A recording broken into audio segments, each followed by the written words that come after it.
Selamat ulang tahun ke-100 Wanita Katolik Republik Indonesia. Semoga mampu terus melebarkan sayapnya dan memberikan motivasi kepada perempuan dan masyarakat pada umumnya. Lahir kembali semakin berarti. Tuhan bersamamu.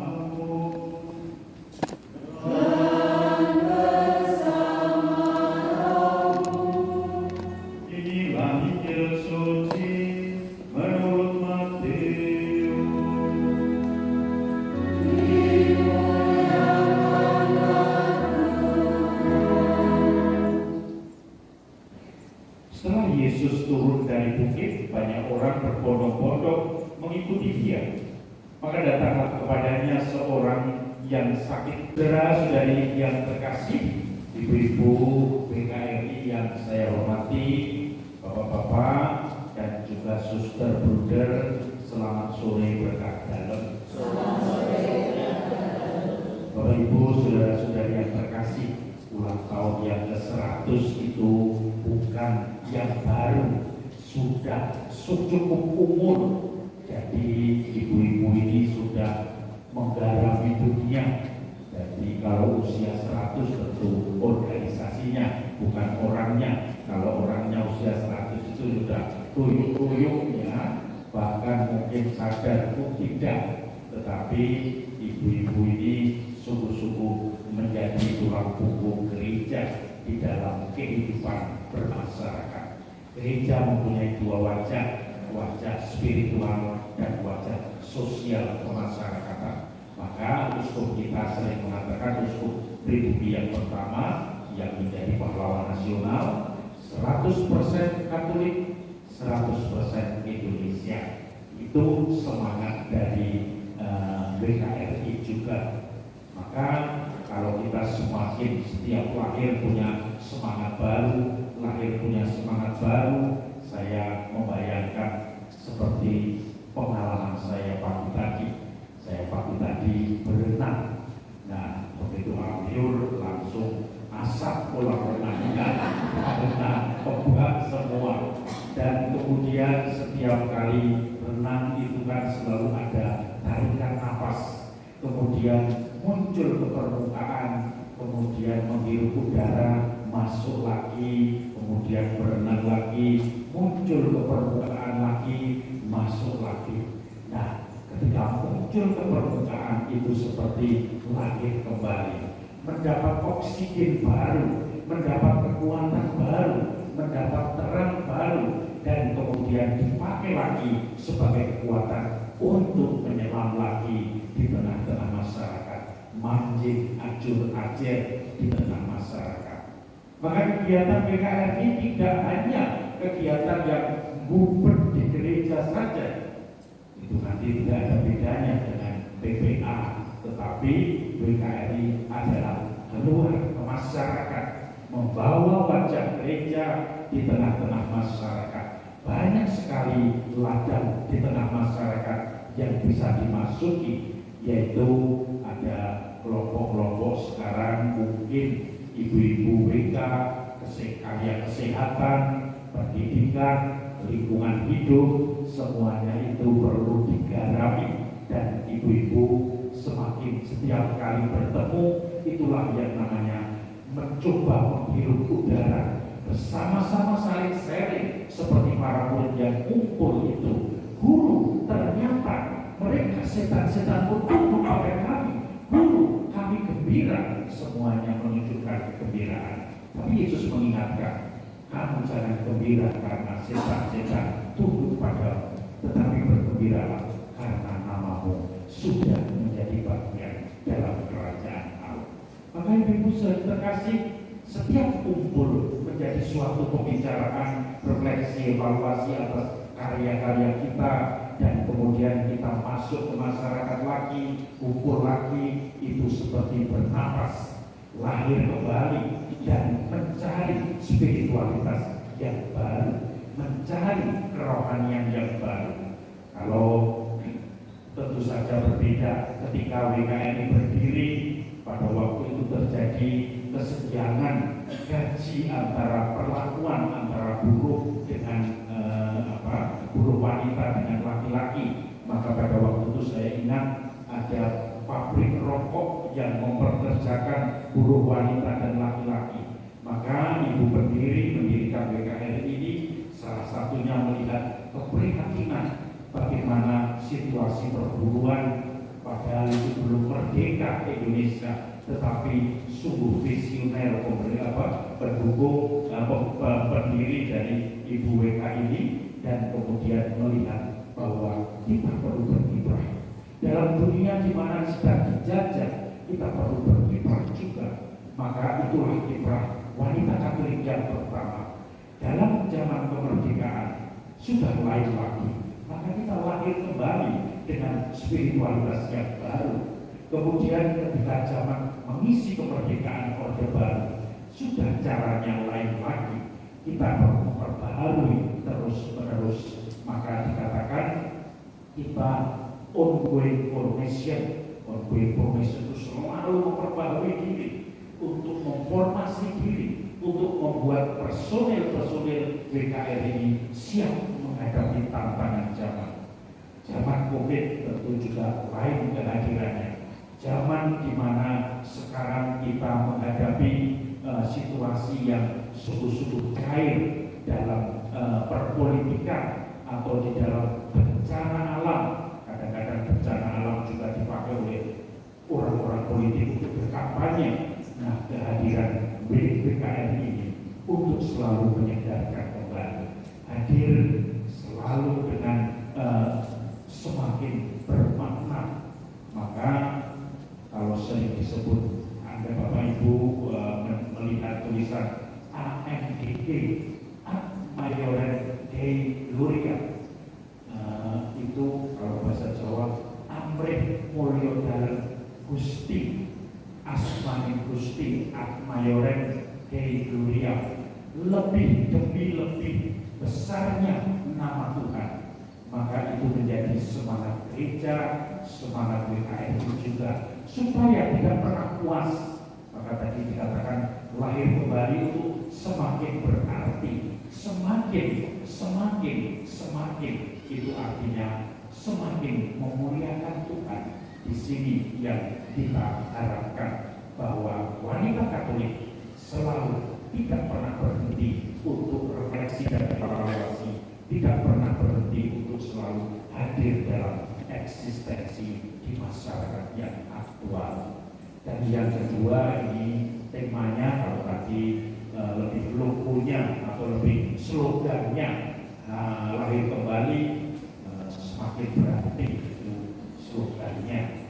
Jangan lahir kembali tetapi selalu invalid, selalu dalam arti tidak bisa apa-apa, hanya bayi sehat, gelipung kono, gelipung ini. Nah, kegiatannya gelipung rono, bisa ini masak-masak, gelipung ini masak rono, mangan rene, mangan rono, tetapi punya makna di dalam masyarakat. Nah, ini saya melihat beberapa ibu ya, Ibu Har itu aktif di tengah-tengah kegiatan kesehatan para istri-istri dokter, kemudian ada Ibu Sisil bekerja di bidang lingkungan hidup, dan juga ibu-ibu yang lain yang selalu bekerja untuk di tengah-tengah masyarakat tanpa membawa kuar-kuar menunjukkan diri, tetapi di situ kehadirannya dirasakan. Yang kedua, temanya adalah geraknya budi membangun pribadi, mewujudkan peradaban kasih. Geraknya budi itu sebetulnya itu perintah Yesus meringkas hukumnya. Hukum yang utama dan terama adalah yang pertama, kasihlah Tuhan Allahmu dengan segenap hatimu, dengan segenap jiwamu, dengan segenap budimu, dengan segenap akal jiwamu. Kasihlah Tuhan Allahmu dengan segenap jiwamu, dengan segenap budimu, dengan segenap kekuatanmu. Nah, itu yang dikatakan budi. Budi ada dua makna budi. Budi artinya budi berusaha, menggeliat, mencari. Maka yang kedua juga berpikir, olah budi. Maka semua diusahakan untuk peradaban kasih tadi. Peradaban kasih itu kemudian akhirnya kita pribadi yang sungguh-sungguh selalu budi tadi, ya, budi berpikir, tetapi juga budi toyo, berusaha, mengusahakan, dan kemudian itu menjadikan suatu peradaban kasih, mengasihi Tuhan dan mengasihi sesama. Menurut ajaran Gereja Katolik, syarat untuk peradaban kasih ada 3, yaitu kesejahteraan, kemudian yang kedua apa?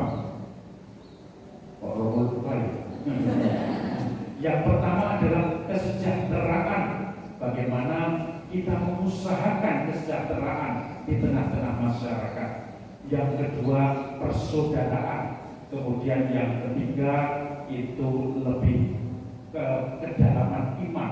Bagaimana kita mengusahakan 3 tadi.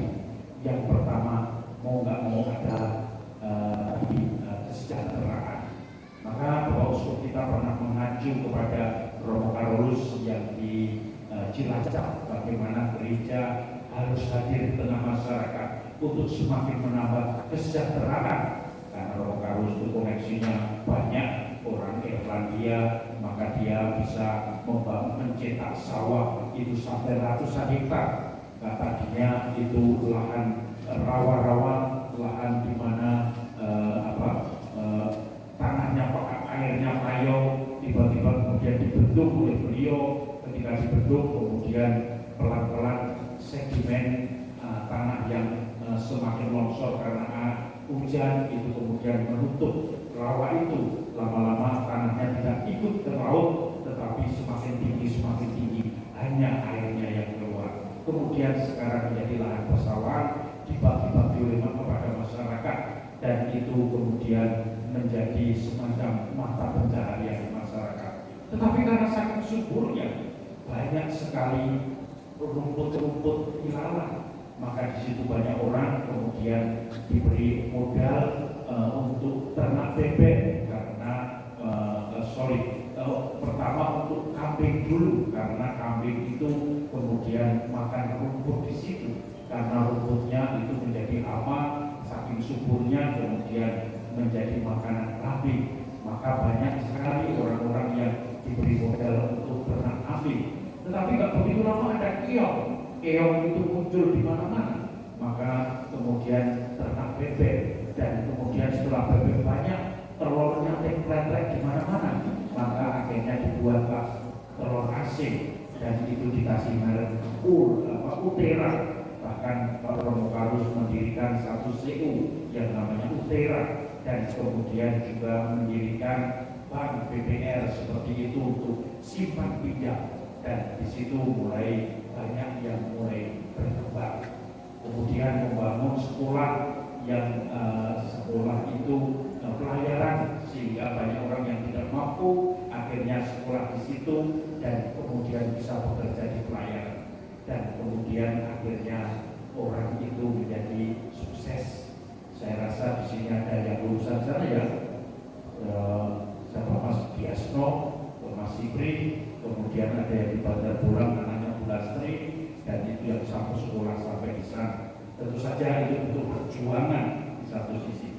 Kemudian ketika menghadirkan peradaban kasih ini tentu saja didasarkan kepada keprihatinan kita terhadap lingkungan sekitar kita. Kita diharapkan untuk melek, untuk perasaan, untuk mata, untuk indera kita, supaya semakin terbuka dan akhirnya tergerak untuk peduli kepada mereka semua. Maka kemarin ketika ada bencana kekeringan itu mulai muncul, ketika ada yang membutuhkan seperti banyak anak-anak stunting, Ibu WK juga merespon, dan kemudian akhirnya dirasakan bagaimana kehadirannya. Semoga ulang tahun yang ke-100 ini menjadikan ibu-ibu semua bahan refleksi bagaimana Tuhan menyertai WKRI sampai sampai 100 tahun.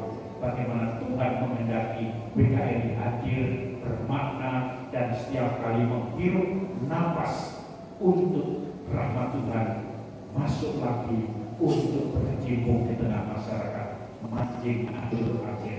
Dan ini menjadikan modal, kemudian slogan, dan akhirnya semangat ibu-ibu semua. Tuhan memberkati ibu-ibu semua. Amin. Mari Bapak Ibu.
Sehingga sampai di tahun yang 100 ini organisasi kita ini masih tetap eksis, masih bisa terus tumbuh dan berkembang, dan juga terus berkarya untuk masyarakat dan gereja. Dan perayaan hari ulang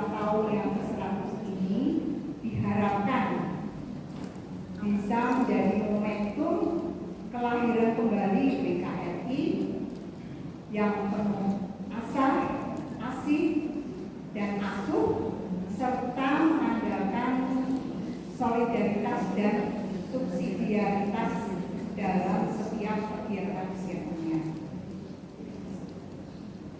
Ibu-ibu dan bapak sekalian, pada kesempatan ini mungkin saya akan menceritakan secara panjang tentang BKRI dari tahun 1924 sampai 2024 kan. Tapi saya akan sedikit cerita tentang BKRI yang ada di DPC Pemalang ini. Jadi sejarah organisasi BKRI DPC Pemalang. Jadi BKRI DPC Pemalang itu pertama kali dilantik itu pada tanggal 25 Agustus 1991. Jadi kalau sampai tahun ini itu berarti sudah 33 tahun ya, kami bulan Agustus 33 tahun. Dan secara teori itu sebetulnya ada 11 kepengurusan, tapi prakteknya itu hanya 9 kepengurusan karena ada 2 kali masa kepengurusan yang diperpanjang, yaitu tahun 1998 karena ada saat itu ada situasi politik dan ekonomi yang ada di Indonesia yang kurang baik ya, jadi kepengurusannya diperpanjang, serta yang kemarin terakhir itu tahun 2020 karena pandemi COVID-19. 2 periode kepengurusan itu diketuai oleh Ibu MC Harsini, yaitu Ibu Budi Raharjo. Ya, kebetulan hari ini tidak bisa hadir, kemarin saya sudah hubungi tapi tidak bisa hadir karena ada keperluan keluarga Jakarta. Terus kemudian 2 periode berikutnya diketuai oleh Ibu Veronica Bidamambu 2 kali.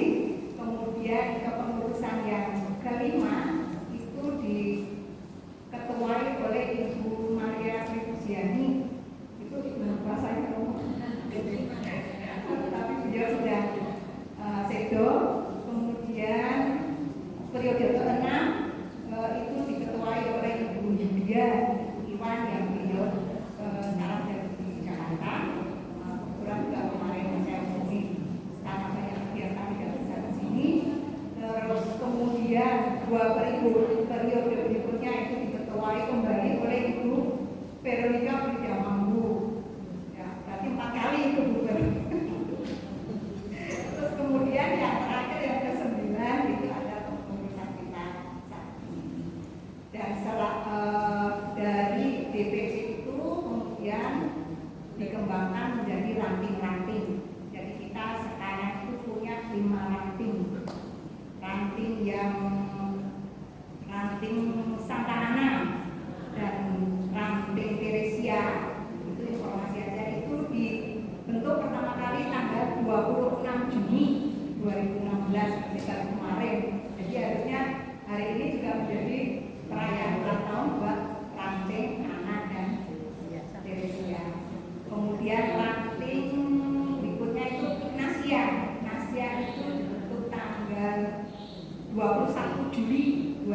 Gembira, ikut bersyukur karena WKRI sudah berulang tahun yang ke-100.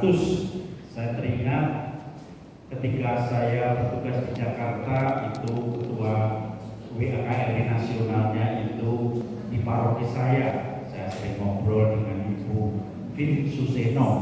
Waktu itu kemudian ngobrol bagaimana WKRI selalu aktual, selalu hadir di gereja untuk menghadapi, mencari mereka-mereka yang harus berjuang untuk menghadapi hidup, harus berjuang untuk menghadapi segala tantangan, dan itu menjadikan program yang menjadi program andalan WKRI supaya semakin hadir, semakin dirasakan berarti, bermakna dalam kehadirannya.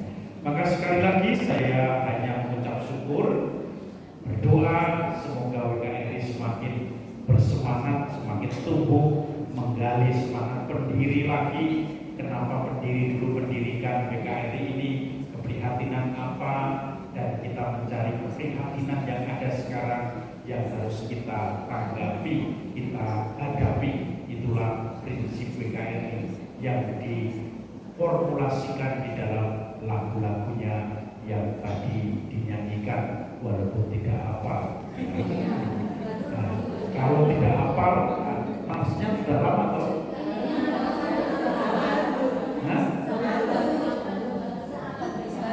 Terus ada WKRI lain lagi, maksudnya minta batuli. Tadi kok lagu itu pun sudah diam saja. Lain lagi. Oh, ya. Kalau yang itu apa? Yang biasa. Nanti nyanyi ya. Yang biasa ya. Nah, ini rumusan kata-kata visi-misi itu dimasukkan di dalam lagu-lagu yang kemudian diharapkan kita jiwai semua. Maka ibu-ibu, saya akan memotong tumpeng ini sebagai simbol syukur kepada Tuhan, sebagai simbol murakabi untuk masyarakat sekitar. Ada ayam, telur, ada tempe, tahu, dan seluruh bubur rampe. Ada apa ini? Tempe apa ini? Udangan, orek tempe, kemudian mie. Nah, ini menjadi semangat WKRI untuk mencukupi masyarakat sekitar. Amin. Mari kita tutup potong.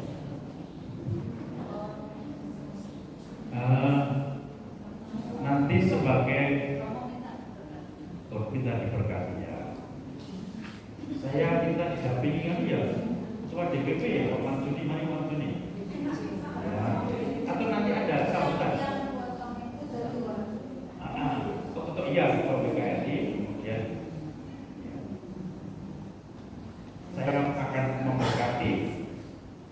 Allah yang Maha Kasih, kami bersyukur kepadamu karena Engkau senantiasa melindungi, membimbing, dan merestui segala kegiatan WKRI dalam setiap perjuangan masing-masing zamannya. Sampai tahun yang ke-100 kami selalu merasakan kasih-Mu.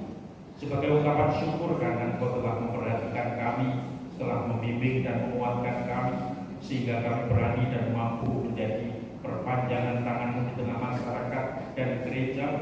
Kami ungkapkan syukur di dalam tumpeng yang melambangkan kesejahteraan bagi masyarakat, melambangkan satu dengan yang lain saling membantu, semangat gotong royong untuk mengadakan semua itu, dikumpulkan dari berbagai macam bahan, bersatu dan akhirnya murakabi, menjadikan penuh bagi orang yang membutuhkan.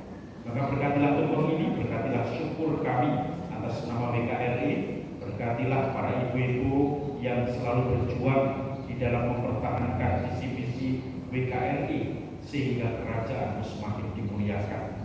Semoga berkat-Mu turun atas kami semua, atas tumpeng ini, dalam nama Bapa dan Putra dan Roh Kudus. Amin.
Selamat ulang tahun ke-100 Wanita Katolik Republik Indonesia.